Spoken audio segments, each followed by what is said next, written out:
Hello everyone, divine टॉ 777 में आप सभी का स्वागत करती हूँ। मैं हूँ निधि। कैसे हैं आप? आई होप आप सभी स्वस्थ होंगे, सुखी होंगे और सुरक्षित होंगे। आज की जो रीडिंग है वो कलेक्टिव जनरल रीडिंग है, टाइमलेस रीडिंग है। टॉपिक आपके पर्सन की करेंट फीलिंग्स आपको लेकर के क्या है हम यहाँ देखेंगे। आपको रहना है पॉजिटिव, कर देना है वीडियो को लाइक, चैनल को सब्सक्राइब अगर अब तक नहीं किया है तो। पर्सनल रीडिंग के लिए आप आ सकते हैं। व्हाट्सएप नंबर आपकी स्क्रीन पर है। रीडिंग स्टार्ट है 199 रुपीज ऑनवर्ड्स। मिनी रीडिंग से लेके डिटेल रीडिंग तक करवा सकते हैं। तो चलिए स्टार्ट करते हैं अपनी इस रीडिंग को और देखते हैं आपके पर्सन की करंट फीलिंग्स आपको लेकर के इस समय क्या है, क्या चल रहा है उनके मन में। तो सबसे पहला कार्ड यहाँ पर आ गया है द मैजिशियन। ओके, इसके बाद में 7 ऑफ वॉन्ड्स का कार्ड है। ओके, और ये है व्हील ऑफ फॉर्च्यून। ठीक है, आप लोग पॉजिटिव रहें। नाइट ऑफ सॉर्ड्स का कार्ड है। यहाँ पर है द स्टार। द स्टार है, यहाँ पर है स्ट्रेंथ, यहाँ पर है the world, 10 of swords, 4 of cups का कार्ड है एंड डेविल का कार्ड है। ओके, तो सबसे पहले हम इनकी राशियों की बात कर लेते हैं। ये पर्सन है Aries, Leo, Sagittarius, Libra, Aquarius, Gemini, Cancer, Scorpio, Pisces के पर्सन हो सकते हैं। लियो, एक्वेरियस यहाँ पर स्ट्रॉन्ग नजर आ रहे हैं। और यहाँ पर है the high priest, page of swords and 5 of pentacles का कार्ड है। तो ऐसा लग रहा है कि ये जो पर्सन है वो डेफिनेटली आपको लेकर के इस समय पर थोड़ा सा भावनात्मक हो रहे हैं। भावनात्मक रूप से ये पर्सन आपके बारे में सोच रहे हैं, दिल और दिमाग से। एंड डेफिनेटली ये पर्सन इस समय पर भावनाओं में ज्यादा बह रहे हैं, भावनाओं में ज्यादा बह रहे हैं और इमोशंस के बारे में ज्यादा सोच रहे हैं।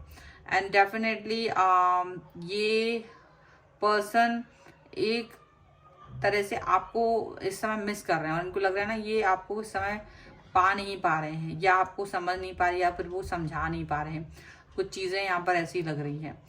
लगातार इनकी नजर आप पर बनी हुई है, पर कुछ चीजें डिफिकल्ट लग रही हैं। कुछ बातें इनको लग रही हैं कि वो आपको समझा नहीं पा रहे हैं। अंडरस्टैंडिंग लेवल यहाँ गड़बड़ नजर आ रहा है। उन्हें लग रहा है कि आप जो है ना इनसे हर वक्त नाराज हो जाते हैं। हर वक्त आप इनके बारे में जो भी सोच रहे हैं पर वो थोड़ा सा नाराजगी दिखा रहे हैं आप, ऐसा इनको लग रहा है। और डेफिनेटली ये पर्सन आपके और अपने रिलेशन को लेकर के बहुत ज्यादा संजीदा हो सकते हैं। और इनको लग रहा है कि आप एक ऐसे पर्सन है जिसके सामने ये अपनी हर बात कह सकते हैं, अपनी दिल की हर बात बोल सकते हैं, बट इस समय नहीं बोल पा रहे। उसका रीजन ये है कि कुछ मिसअंडरस्टैंडिंग हो गई है। मिसअंडरस्टैंडिंग आप दोनों के बीच में क्रिएट हुई है किसी तीसरे व्यक्ति की वजह से। कोई तीसरा व्यक्ति आके मिसअंडरस्टैंडिंग क्रिएट करके चला गया। अब इनको ये लग रहा है कि आप इस चीज को ज्यादा इंपॉर्टेंस दे रहे हो, आप इन बातों को ज्यादा इंपॉर्टेंस दे रहे हो और मिसअंडरस्टैंडिंग को ज्यादा इंपॉर्टेंस दे रहे हो। ठीक है, उनको ये फील हो रहा है और इनको ये भी लग रहा है कि कहीं ना कहीं आप इनके लिए उतना ज्यादा एफर्ट नहीं लगाने दे रहे, क्योंकि ये जैसे आपकी तरफ आते हैं तो आप है ना एक डिस्टेंस क्रिएट कर दे रहे हो, बात नहीं करना, ये वो, ये इनको लग रहा है। ठीक है, और ऐसा लग रहा है कि अगर आप इनसे बात कर लोगे, अगर आप इनको एक बार सुन लोगे प्रॉपर तरीके से, तो सारी बातें ठीक हो जाएंगी। ठीक है, थोड़ा बहुत गुस्सा करोगे, थोड़ा बहुत नाराजगी दिखाओगे, पर बातें फिर भी ठीक हो जाएंगी, सारी चीजें ठीक हो जाएंगी। तो ये प्रार्थना कर रहे हैं ईश्वर से कि ये आपसे बात कर सकें, ये आपसे कनेक्ट हो सकें, या आपका गुस्से को शांत कर सकें, आपको समझा सकें, आपको मना सकें। क्योंकि इनको लग रहा है कि किसी तीसरे व्यक्ति का इतना इन्फ्लुएंस चल गया है कि आप उसकी वजह से निगेटिव थॉट्स में चले हो, इन पर ट्रस्ट नहीं कर रहे हो, दूसरे व्यक्ति पर ट्रस्ट कर रहे हो, इनके ऊपर ज्यादा बातें भरोसा नहीं कर पा रहे हो। इनको ये फील हो रहा है। ठीक है, अगर आप इनसे नाराज हैं तो ये चीज इनको फील हो रही है और इन्हें लग रहा है कि आप इस फीलिंग से बाहर आ सकते हो। अगर आप चाहो तो आप इस फीलिंग से बाहर आ सकते हो, ये कोई बड़ी चीज नहीं है। पर आप ना उसी में स्टक हो, आप उसी बातों में स्टक हो, आप वहीं पड़े हुए हो, आप बाहर ही नहीं आना चाहते हो, आप इनको मौका ही नहीं देना चाहते हो। इनको ये लग रहा है, तो इनको लग रहा है कि अगर आप इन्हें मौका दो, अगर आप इनसे बात करो, आप इनसे कनेक्ट हो, तो चीजें फिर भी बहुत हद तक सही हो सकती है। इनको ये फील आ रहा है। और इनकी जो ये फीलिंग है वो ऐसी ही नहीं है।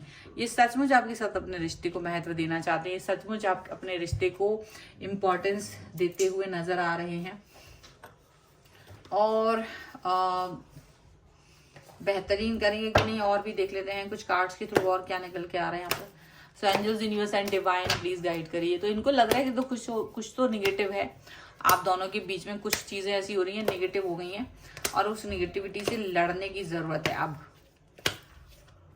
यहाँ पर है going with the flow. Okay, यहाँ पर है एग्जॉशन का कार्ड, यहाँ पर है द फूल, यहाँ पर है रीबर्थ, ओके, यहाँ पर है ट्रस्ट। ओके, तो और यहाँ पर है थंडरबोल्ट और the source and isolation. Definitely देखो, ये आपसे दूर जा करके और आपसे दूरी बना करके या आपकी दूरी की वजह से दुखी बहुत है, काफी दुख फील कर रहे हैं, और ये चाह रहे हैं कि आपको मतलब अपने आप को इससे बाहर निकालना चाहते हैं। ये पॉजिटिव होना चाहते हैं, वापस से क्रिएट करना चाहते हैं वो पॉजिटिविटी जो आप दोनों के बीच में हमेशा से थी, और ये उस चीज के लिए काफी तड़प रहे हैं। ये काफी इस चीज को लेकर के बहुत मुश्किलात में पहुंच गए हैं, क्योंकि इनको लग रहा है कि आप अगर अंडरस्टैंड नहीं हो रहे। कुछ दिन तो देखो इन्होंने ऐसा फील किया है कि अगर देखो ठीक हो जाओगे, अपने आप से सही हो जाएगा, सारा किस्सा ठीक हो जाएगा, लेकिन चीजें ठीक होते हुए नजर नहीं आ रही हैं। कुछ समय तक तो वो फ्लो के साथ बहे हैं, कुछ समय तो उन्होंने ये सोचा कि सारी चीजें अपने आप ठीक हो जाएंगी, पर उन्हें लगता है कि वो चीजें समय गुजरने के बाद भी ठीक नहीं हो रही है। एग्जॉस्ट फील कर रहे हैं, आपको अंडरस्टैंडिंग, आप ज्यादा नाराजगी दिखा रहे हो या इनसे बात नहीं करना चाहते हो, एकदम से आपने एकदम कट ऑफ कर दिया है, इनसे बात नहीं करना, इनसे प्रॉपर तरीके से गाइडेंस नहीं लेना, इनको बिल्कुल भी अंडरस्टैंड नहीं करना। तो वो ये चीज फील कर रहे हैं, और ये आपको देख रहे हैं कि आप अपनी लाइफ में आगे बढ़ गए हो, एक न्यू स्टार्ट, न्यू बिगनिंग कर ली है, आप अपने बेफिक्री में जा रहे हो, आपको इनकी जरूरत ही नहीं है, आप अपने ऊपर ट्रस्ट कर रहे हो, आप उस व्यक्ति पर ट्रस्ट कर रहे हो, इन पर ट्रस्ट नहीं कर रहे हो। ये अपने आप और ये बदल गए हैं, देखो ये भी बदले हैं, और कहीं ना कहीं बदलाव आपके अंदर भी आया है। आपका जो बदलाव है इनको दुख दे रहा है, आपका बदलाव कहीं ना कहीं इनके अंदर एक एंजाइटी फील करा रहा है, इनके अंदर कहीं ना कहीं एक प्रॉब्लमेटिक सिचुएशन इनको क्रिएट करा रहा है। इनको लग रहा है कि अगर आपने इनको वक्त दिया, अगर आपने इनको टाइम दिया तो ज्यादा अच्छा रहेगा, पर अगर आपने इनको टाइम नहीं दिया, अगर आपने इनको वक्त नहीं दिया, तो ये कहीं ना कहीं खो जाएंगे। वो चीज ये फील कर रहे हैं। ये चाहते हैं एक न्यू स्टार्ट, न्यू बिगनिंग करना, ये चाह रहे हैं कि सारी चीजें अगर आप इन्हें मौका देंगे, स्टेबिलिटी वापस से ला सकते हैं। आपका एंगर इशू जो भी है, जो क्वेश्चंस पूछ रहे हैं आप पूछ लीजिए, लेकिन उनको लग रहा है जैसे आप ना बिल्कुल नहीं बात करना चाह रहे हो, आप नाराज इतने ज्यादा हो रहे हो कि आप बिल्कुल बात नहीं करना चाहते हो, आप बिल्कुल से इनको मौका नहीं देना चाह रहे हो। टाइम बदल दिया है, लेकिन अगर ये कह रहे हैं कि अगर आप मुझसे बात करोगे तो मैं तुम्हारा टाइम बदल दूं, मैं तुम्हारे एंगर को खत्म कर दूं। हालांकि इनको ये बहुत दुख है, ये नहीं चाह रहे हैं कि आप इस तरह की सिचुएशन में ज्यादा देर रहें या रिलेशन को ज्यादा देर खराब करें। वो अपनी और आपके रिलेशन को बेहतर करने के बारे में सोच रहे हैं, और इसीलिए कुछ भी करके ये रिलेशन को बेहतर करना चाहते, किसी भी कीमत पर ये इस रिश्ते को सही करने के बारे में सोच रहे हैं। तो हो सकता है कि क्योंकि इनको लग रहा है कि देखो अगर आप इनको टाइम दो, मौका दो, तो चीजें बेहतर हो सकती हैं। अगर आप इनको एक पल का वक्त दो, चीजें ये बेहतर करने की तरफ लेके जा सकते हो, और आप भी ये जानते हैं, कहीं ना कहीं इनको लग रहा है, बट आप एक्सेप्ट नहीं कर रहे हो, आप अपने ही ईगो में हो, इनको ऐसा लगता है, और वो ईगो की वजह से दिमाग इनका खराब हो रहा है। ये चाह रहे जो आप ट्रस्ट आप दूसरों पे कर रहे हो, वो ट्रस्ट इन पर करके दिखाइए। एक बार इन पर ट्रस्ट कर लीजिए तो चीजें जो है ना बाद में सही हो जाएंगी।